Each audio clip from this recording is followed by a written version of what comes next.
भारत माता की, भारत माता की, वंदे वंदे वंदे। सवर्ण एकता, सवर्ण एकता, सवर्ण एकता। आवाज मेरी आ रही वहां तक? आप सभी को हमारा नमस्कार। मेरा नाम सर्वेश पांडे है। सवर्ण आर्मी संगठन का मैं संस्थापक और अध्यक्ष हूं। आज मेरा जन्मदिन है और मेरे जन्मदिन पर इस कार्यक्रम का आयोजन हमारे छोटे भाई श्लोक शुक्ला गोलू जी ने किया है। यह इनका ढाबा है और ढाबे का नाम है नेताजी का ढाबा। मैं अभी पटना था, पटना से सीधे मैं यहाँ पर आया। हनुमान जी का मैंने दर्शन किया, पूजा पाठ किया, हवन किया। उसके बाद यहाँ पर हमारे भाइयों ने एक छोटी सी पार्टी का आयोजन किया। आज मेरा जन्मदिन है और मेरे जन्म दिवस के अवसर पर हमारे प्रदेश महासचिव सूरज प्रसाद चौबे जी के दिशा निर्देश पर तमाम जिलों में और अन्य राज्यों में सवर्ण एकता दिवस के रूप में मनाया जा रहा है। सूरज प्रसाद चौबे जी का मानना है कि सवर्ण समाज की लड़ाई को हमने आगे बढ़ाने का काम किया है, सवर्ण समाज में एकता लाने का हमने काम किया है। इसलिए आज मेरे जन्म दिवस को उन्होंने सवर्ण एकता दिवस के रूप में मनाने का काम किया है। आज यहां पर मेरे साथ सैकड़ों भाई बैठे हुए हैं और साथ में लाखों लोग मुझे लाइव देख रहे हैं। आज मैं बताना चाहूंगा कि ये लड़ाई मुझे लड़ने के लिए आवश्यकता क्यों पड़ी। आज मैं ये लड़ाई क्यों लड़ रहा हूं, मैं गलत कर रहा हूं कि सही कर रहा हूं। आज मैं अपने जन्म दिवस के अवसर पर इन बातों को आप लोगों के बीच में रखूंगा, क्योंकि आप सभी लोग मेरे समर्थक हैं, मेरे भाई हैं, मेरे संगठन के कार्यकर्ता हैं, मेरे परिवार के सदस्य हैं, क्योंकि संगठन एक परिवार है। आप लोग मेरी बातों से सहमत होंगे तभी आप मेरे साथ इस लड़ाई में खड़े होंगे, और आप अगर मेरी बातों से सहमत नहीं होंगे तो आप मेरे साथ लड़ाई में खड़े। पूरे सोशल मीडिया पर आज पूरे सोशल मीडिया पर सर्वेश पांडे को जन्मदिवस की बधाई दी जा रही है। इसके लिए मैं सभी का हृदय की अनंत गहराइयों से बहुत बहुत धन्यवाद देता हूं। और इस कार्यक्रम का जो आयोजन किए विशेष रूप से श्लोक शुक्ला और इनकी टीम, मैं इनको भी धन्यवाद देता हूं कि आप लोगों राष्ट्र और न्याय की बात है। एक बात मैं आप लोगों से पूछना चाहता हूं, मानवाधिकार का मतलब क्या है? जहां किसी भी मनुष्य के अधिकारों का हनन किया जाए वहीं पर मानवाधिकार खड़ा होता है कि नहीं खड़ा होता है।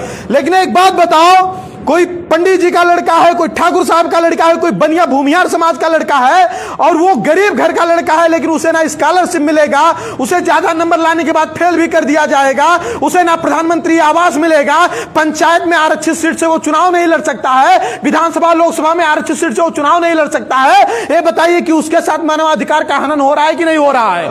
हो रहा है कि नहीं हो रहा है? सवर्णों का सबसे ज्यादा योगदान है देश की आजादी में। सवर्णों का सबसे ज्यादा देश की आजादी में योगदान है, लेकिन आजादी के बाद सवर्णों को इस तरीके से उपेक्षित किया गया है कि सवर्ण अपने ही द्वारा आजाद करवाए गए देश में दोहरी नागरिकता में जीने के लिए मजबूर हो रहा है। सवर्ण अपने द्वारा आजाद करवाए गए देश में दोहरी नागरिकता में जीने के लिए मजबूर किया जा रहा है। बताया जाता है कि एक विशेष जाति के साथ बहुत बड़ा शोषण हुआ और इसीलिए ऐसे कानून बनाए गए। एक प्रश्न मैं आप लोगों से पूछना चाहता हूं, भारत का संविधान कहता है कि अगर आप मेरे पिताजी की हत्या करेंगे तो आपको 302 के तहत जेल में डाला जाएगा। यही तो कहता है, ये भारत का संविधान कहता है। लेकिन पिता के गुनाह की सजा उसके बेटे को दी जा सकती है क्या? उसके बेटे को दी जा सकती है क्या? तो शोषण कब हुआ? शोषण आजादी से पहले हुआ होगा।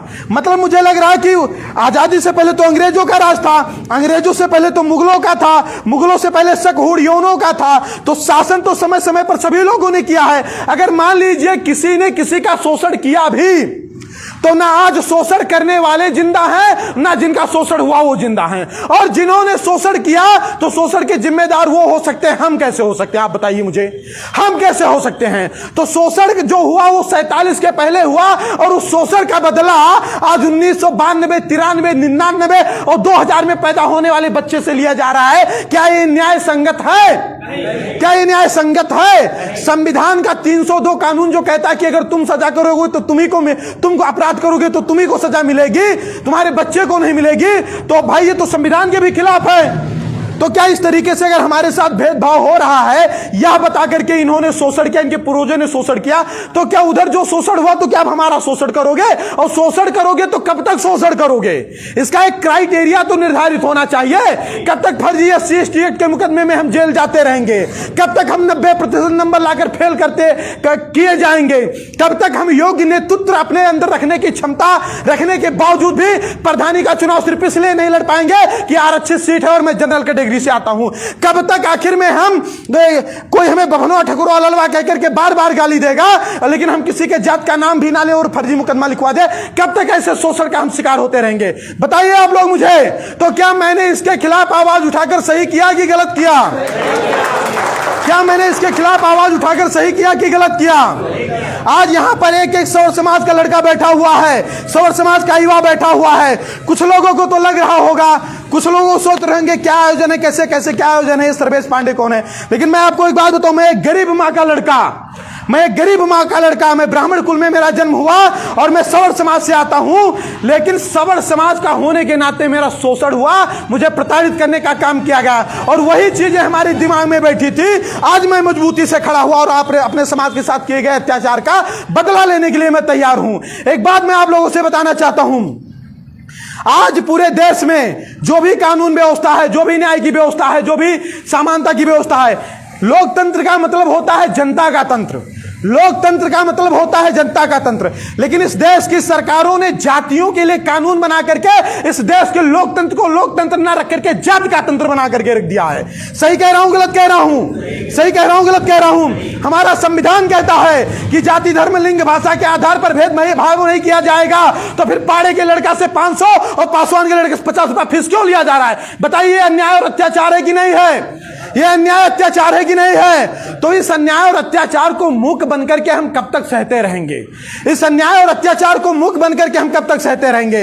अभी बहुत समय है कि हम जग सकते हैं, संगठित हो सकते हैं और अपने समाज के खिलाफ हो रहे अत्याचार के खिलाफ लड़ सकते हैं। लेकिन मैं एक बात और बता दूं कि आने वाले समय में हमारे आपके अंदर और हमारे आपके समाज के अंदर क्षमता नहीं बचेगी कि हम अपने समाज के खिलाफ हो रहे अत्याचार के खिलाफ लड़ ले। अरे हम उन्हीं की तो औलादे हैं जिनके सर कटते थे और धड़ लड़ते थे, लेकिन आज क्या किसी का सर कटकर धड़ लड़ सकता है? बताओ आप मुझे, क्या वो क्षमता बची है लोगों के अंदर?